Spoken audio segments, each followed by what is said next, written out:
أعوذ بالله من الشيطان الرجيم. بسم الله الرحمن الرحيم. لن تنالوا البر حتى تنفقوا مما تحبون وما تنفقوا من شيء فإن الله به عليم. كل الطعام كان حلا لبني إسرائيل إلا ما حرم إسرائيل على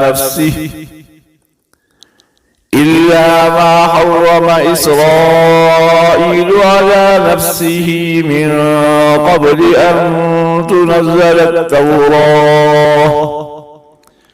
قل فأتوا بالتوراة فاتلوها إن كنتم صادقين. فمن افترى على الله الكذب من بعد ذلك فأولئك هم الظالمون. قل صدق الله فاتبعوا ملة إبراهيم حنيفا وما كان من المشركين. إن أول بيت وضع للناس للذي بمكة مباركا وهدى للعالمين. فيه آيات بينات مقام إبراهيم ومن دخله كان آمنا ولله على الناس حج البيت من استطاع إليه سبيلا ومن كفر فإن الله غني عن العالمين.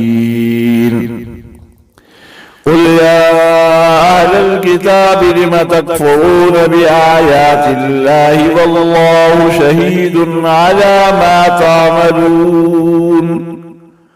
قل يا أهل الكتاب لم تصدون عن سبيل الله من آمن تبغونها عوجا وأنتم شهداء وما الله بغافل عما تعملون.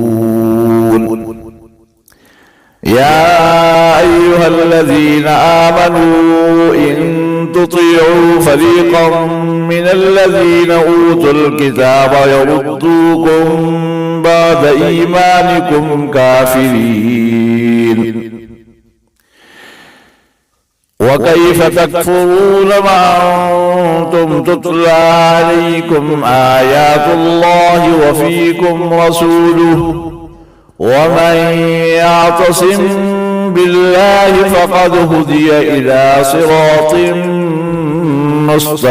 مستقيم. صدق الله العظيم.